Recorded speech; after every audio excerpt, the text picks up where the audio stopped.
All right, come on in, Jenn Ellis. Come on in. Thank you. Thanks for having me back. Oh, Jenn, it's so good to see you. Now, for those who have been under a rock for the past 2.5 years, how did Bernie get your mittens? Well, Bernie's daughter-in-law was the director of my daughter's preschool, and I was making mittens for holiday gifts, and I gave a pair of mittens to the director to give to him. The rest is history. And you've Mhm. written a book about it. Tell us about that book. Here's the book right here, Bernie's Mitten Maker. And this is a memoir. And the second half of the book really tells the story of everything that happened after the inauguration. But the first half of the book talks about my life before the inauguration. And and it tells, the whole story. It tells my story of coming out, of making a family, getting married. And it also tells some of my struggles, with infertility and some trauma things. And it talks about how every time I hit a bump in the road, I turned to sewing and crafting to heal and to grow and to create community. And so that's what the book is about. It's a lot about crafting. There's a lot about teaching. There's some homophobia in there because, it's the world and we're gay in the world. Um, that's what it's Well, about. what prompted you to write the book? What did you say? What prompted you to write the book? Well, a lot of the book was written right after the inauguration. So it was stressful. Thousands of people were trying to get a hold of me. They wanted mittens, they wanted interviews, they wanted everything. And I couldn't sleep. So, in those kind of sleepless nights, I would sit down at my computer and I just started telling the story because it was so unbelievable to go from being an average teacher, mother, community member to all of a sudden being an international figure overnight. That I wanted Literally to tell the overnight. story. Yeah, I wanted to tell this story. And then one story led to another story. And I'm like, how did I get here? And I think that where the world met me was only partway through the story, right? Like all people, I had a whole life before that. And so once I started writing, I realized that I had quite a lot to say um, about a lot of things. But I think the main themes are around generosity and happiness and joy and what it takes to be happy, you know? Some of your fondest or happiest memories of the whole mitten episode? What are some of my fondest Yeah, memories? yeah. I think that my best memories are the ones where I got to meet people like you, people I've admired and known. I mean, I met Alison Bechtel. Um, I've met all kinds of people through this experience. Ari Shapiro, who I have a huge lesbian crush on, Jason Alexander, I've met a lot of people through this experience, and I think that's been the best part for me. And okay, the flip. Well, what were some of the less desirable moments?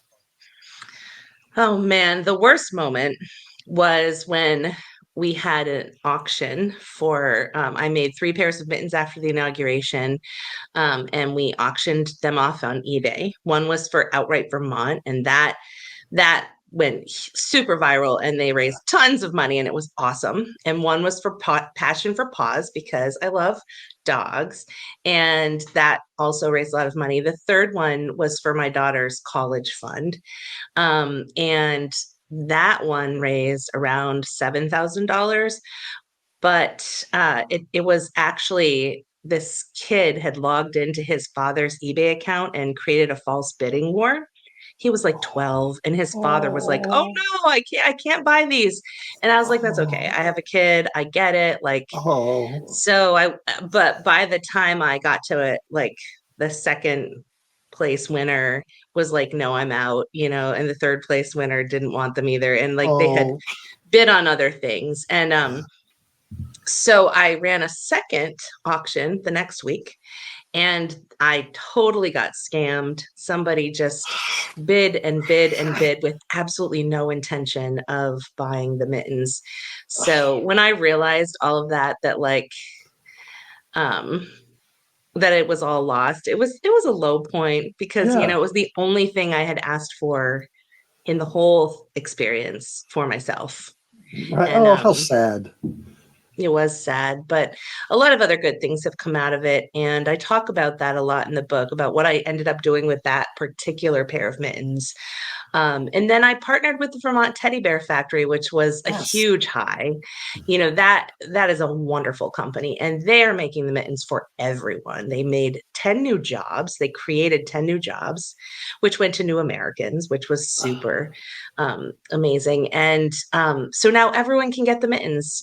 Go to vermontteddybear.com and order your mittens today. And I'm really proud of that because there was no way I could make 22,000 pairs of mittens with the number of people who wanted them.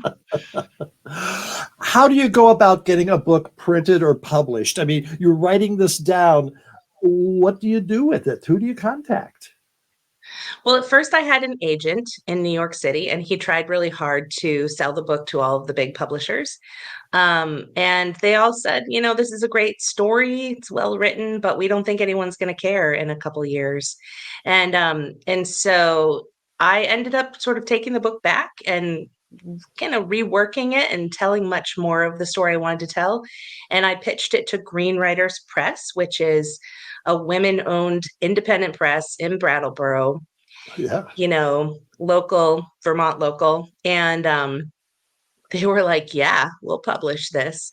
And it was a perfect fit. It was just, um, it was, it's very Vermonty, the whole thing. There's an environmental component, there's a feminist component, there's a queer component. It was just a perfect fit for me. And I'm thankful that they took a chance on me because I've never published anything before. And, and the book turned out really well. I think they have a wonderful editor there. There I am signing my book. Yes, that was at your book signing at Phoenix Books here in Burlington, Vermont. Yeah. How was that event? How exciting would that Oh, be? it was great. They just made me feel like such a superstar. And um, I'm so appreciative that Phoenix has been behind this book, and I've been encouraging folks to buy it from Phoenix. And they are prepared. Like they have books for sale. Amazon sold out. Barnes and Noble doesn't have it, but Phoenix Books does. And I'm glad people should buy local anyway. And they It- sold around 150 copies pre-sale.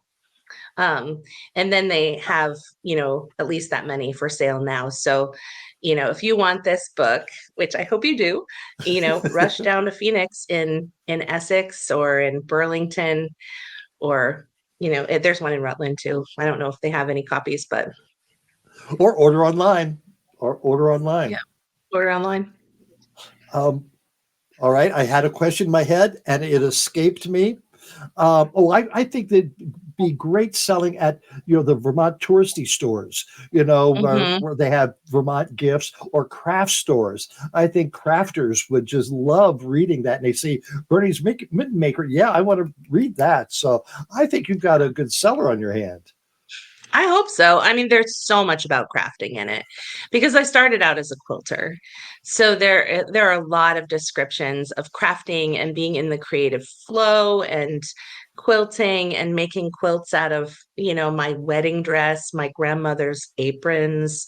Um, there are a lot of beautiful stories about quilting in particular. And then it sort of evolves into the mittens, and it tells all about how I got into the mitten business. And it talks a lot about friendship and women crafting together, sewing together, quilting together, all of that. Um, When you started this, you were a teacher. yeah, Are you still teaching? no. I resigned last spring, and I, for the past year, have been a graduate student at the University of Vermont in the counseling program, and so I'm halfway through that degree. I would like to be a private practice therapist, but I'm actually taking next year off to write another book. About? Well, it's you'll have to wait and see what it's about, but this one's going to be fiction. So, yeah, I've told all my best stories in this book and now I'm just going to make stuff up. So why a counselor? Why did you choose that profession? You know, I had been thinking for a while about switching careers, and I really feel like there are a lot of hurting people in the world who need therapists. They need folks who've kind of been through it themselves. And I've been helped by some wonderful therapists in the past. I think a lot of people are struggling with mental health. And Yeah. I really wanted to move from being in charge of a whole classroom of kids that's very loud to just having smaller, one-on-one conversations with people and trying to help people in a more intense way on an individual basis. Well, that's just wonderful. And you're very fortunate to have that opportunity to do that and not feeling you're stuck in one thing for the rest of your life. Yeah. Jenn, thank you so much for coming back and talking to us. I love this chapter of your life, and I can't wait to Thank read the next chapter. Thank you. thank you. Thanks for having me. Yes.